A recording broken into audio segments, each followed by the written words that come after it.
तो आज हम हेम्प जो है यानी कि भांग जो है वो मनुष्य के शरीर के अंदर जब जाती है तो क्या उसका असर होता है, इसके ऊपर हम थोड़ा सा चर्चा करेंगे। मान लीजिए कि आपने भांग को खाया। भांग को, मैं हेम्प की बात नहीं कर रहा हूँ। हेम्प तो नशा नहीं करती है, लेकिन अगर आपने भांग को खाया तो क्या होता है, आपको बहुत तेज़ भूख लगती है। बहुत तेज़ भूख लगती है यानी कि अगर आप 2 रोटी खाने में सक्षम हैं तो 5, 8, 10 रोटियां खा जाएंगे। होता क्या है जब हेम्प आपके शरीर में जाता है?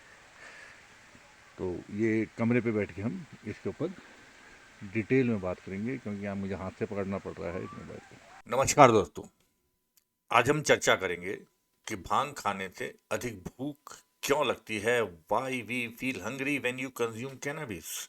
आपने पाया होगा कि होली या शिवरात्रि के मौके पे भारतीय संस्कृति के अंदर भांग को खाना समाज में बुरा नहीं समझा जाता है। स्त्री और पुरुष होली और महाशिवरात्रि के वक्त अगर भांग खा भी लेते हैं तो समाज उसे सामान्य रूप से स्वीकार कर लेता है। क्यों?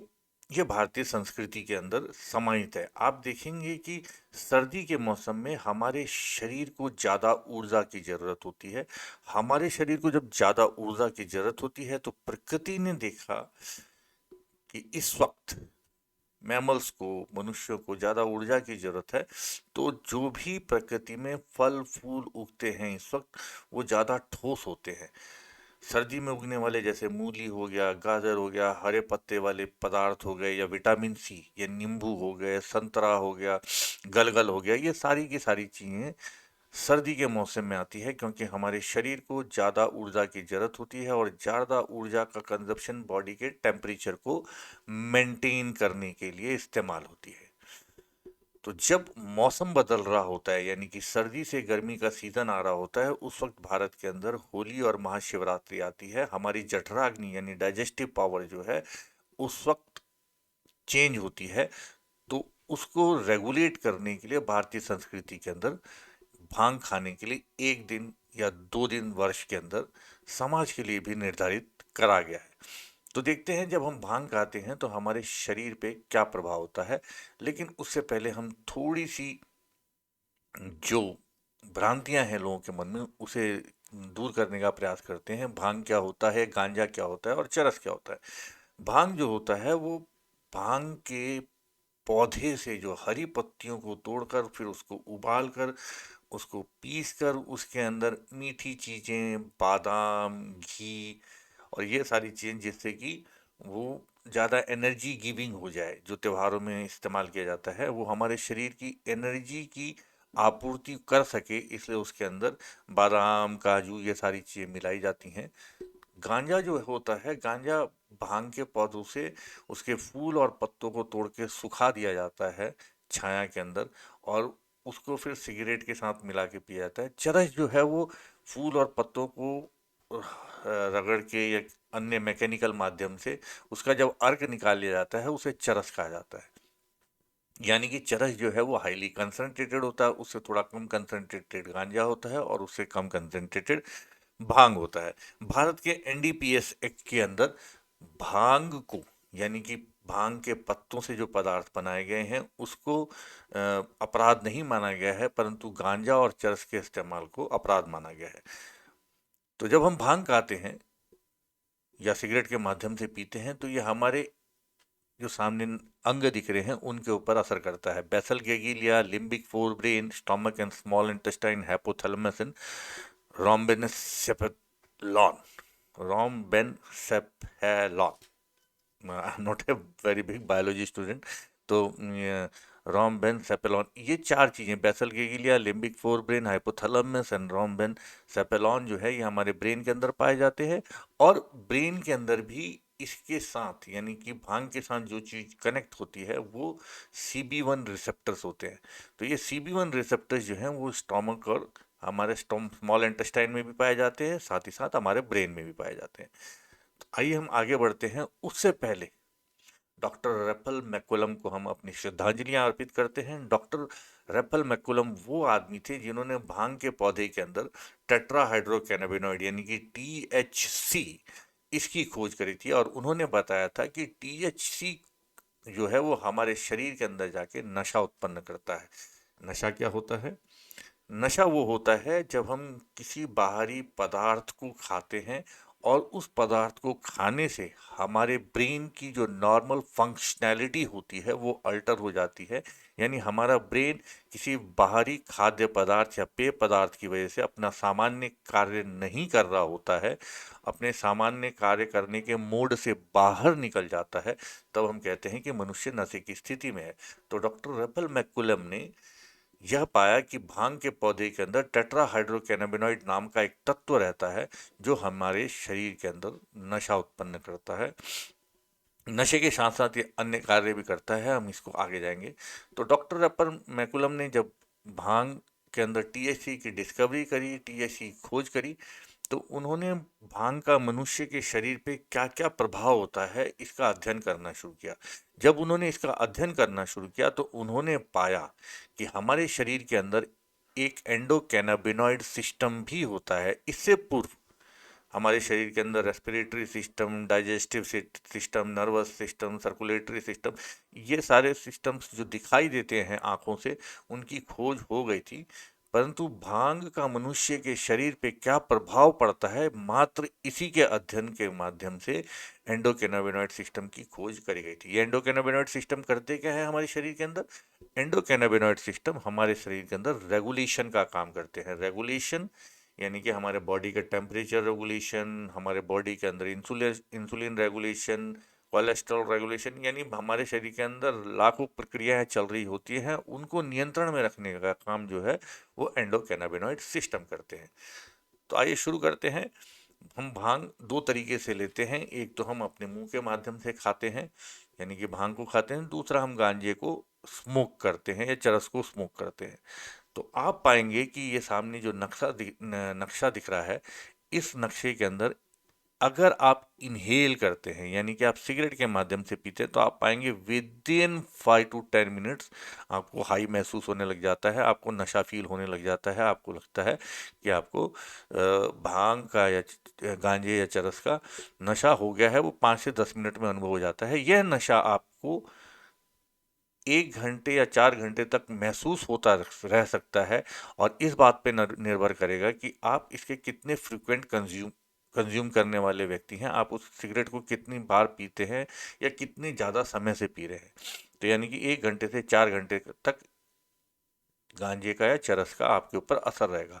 अगर आप भांग को खाते हैं तो आप पाएंगे कि आप पे असर जो है थोड़ा देर में होना शुरू होता है। आप देखेंगे स्मोकिंग में इमीडिएटली असर हो रहा है और खाने में ग्रेजुअली असर होना शुरू करता है। लगभग आधे घंटे से लेके 1 घंटे के बीच में या पीक करना शुरू करता है और 1.5 घंटे में मैक्सिमम पीक होता है। उसके बाद डिपेंडिंग अपॉन आप कितना खाते हैं, 5 घंटे तक इसका असर रह सकता है। अगर आप ज़्यादा नहीं खाते हैं तो 8 घंटे तक भांग का आपके ऊपर असर रहता है।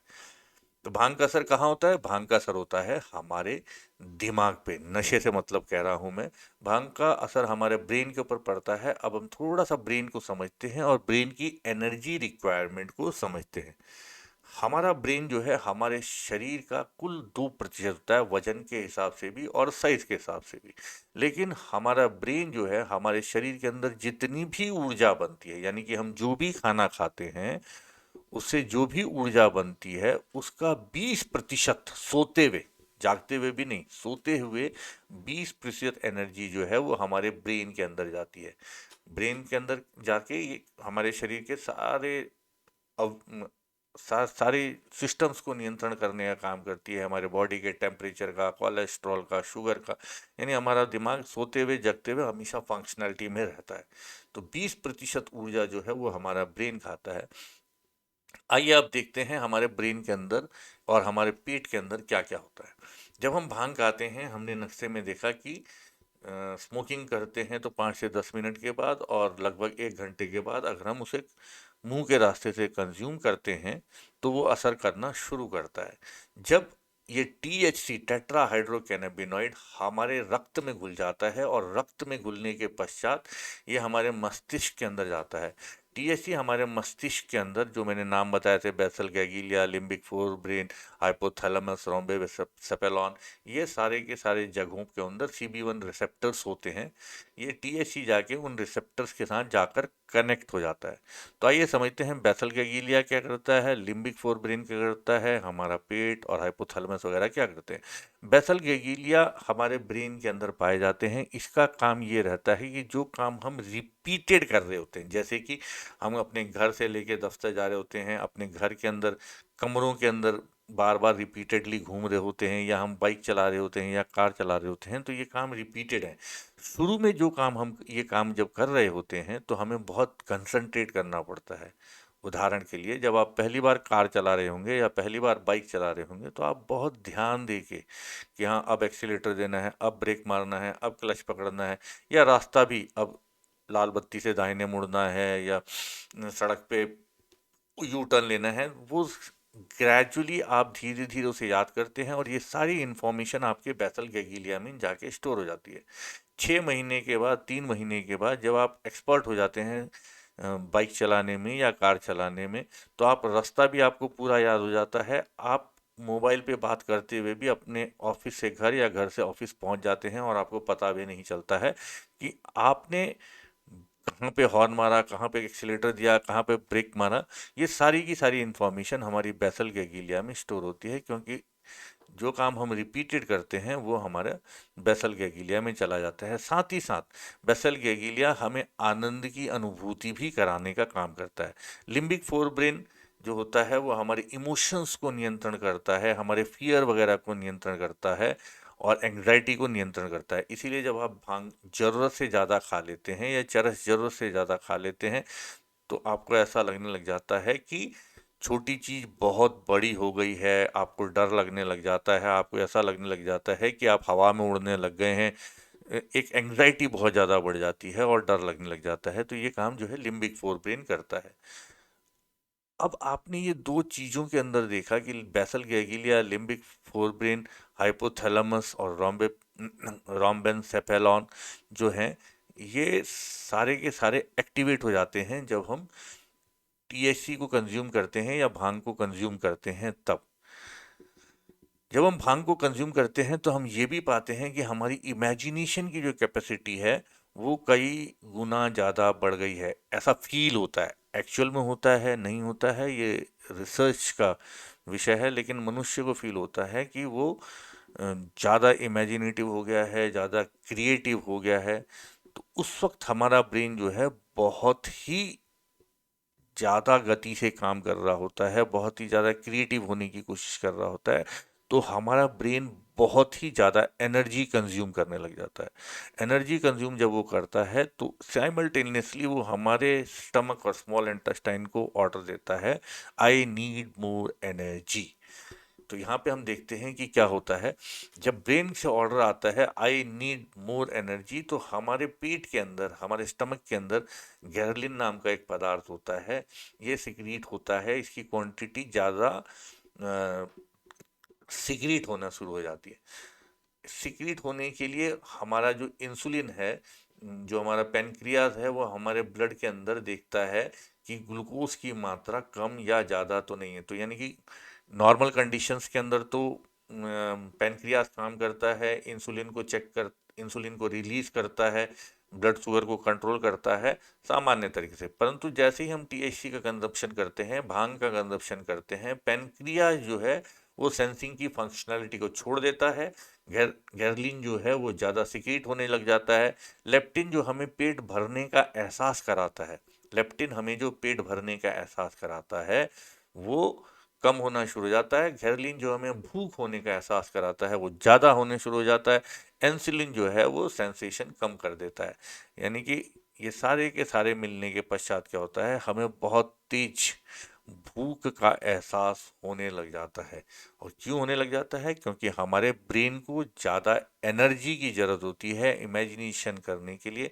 इमेजिनेशन में ही वो आप पाएंगे कि आदमी हवा में उड़ने लग गया है, छोटा सा नाला उसको बड़ी सी नदी लगने लग जाती है। So to cope up with the energy requirement of our brain, हमारी बॉडी इस प्रकार से काम करने लग जाती है कि उसे ज़्यादा से ज़्यादा खाना दिया जाए। इसी श्रृंखला में आपने देखा होगा कि जो लोग ज़्यादा गांजा पीते हैं या जो लोग ज़्यादा भांग खाते हैं वो वेट गेन नहीं करते हैं, क्योंकि अगर उन्होंने खाना नहीं खाया तो क्या होता है, हमारी बॉडी के अंदर जो फैट होता है, हमारी बॉडी का जो सिस्टम होता है उसी फैट को बर्न करके हमारे ब्रेन को एनर्जी सप्लाई करना शुरू कर देता है। और यही कारण है कि अगर जो लोग भांग खाते हैं, रेगुलर खाते हैं और खाना उसी अनुपात में नहीं लेते हैं, तो वो लोग स्लिम होने लग जाते हैं, बहुत पतले होने लग जाते हैं। भारतीय संस्कृति के अंदर भी आपने सुना होगा, भांग मांगे दूध मलाई, गांजा मांगे घी, दारू मांगे जूते चप्पल, सोच समझ के पी। यानी भांग चूंकि ज़्यादा कंसंट्रेटेड नहीं है इसलिए दूध और मलाई, गांजा जो है वो ज़्यादा कंसंट्रेटेड है इसलिए उससे भी ज़्यादा कंसंट्रेटेड जो हमारे फैट्स वगैरह हैं जिससे कि एनर्जी बनेगी, यानी कि घी का कंजप्शन करना शुरू करते हैं। शराब पीने से हमारे ब्रेन की फंक्शनैलिटी जो है वो दूसरे तरीके से बदलती है। भांग भांग को कंज्यूम करने से हमारे ब्रेन की फंक्शनैलिटी दूसरे तरीके से बदलती है, और शराब को पीने से हमारे ब्रेन की फंक्शनैलिटी दूसरे तरीके से बढ़ती है। तो आइए एक बार हम फिर से सम अप कर लेते हैं।